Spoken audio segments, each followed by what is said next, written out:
Magsalita ka naman. Yes, boom mga sakalam. So, nakita na natin yung problema ng window type na to. Yan. Ang nakita natin problema ay fan motor. Pag sinasaksak mo siya, naga-high hot. So, sobrang init. So, pumipigil yung ano na rin, ikot. O, pinalitan natin ng bago. Makita nyo, ayan yung bago. Ngayon, testing na natin.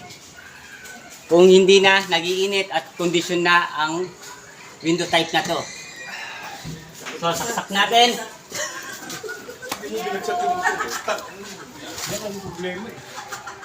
On. Mood fan.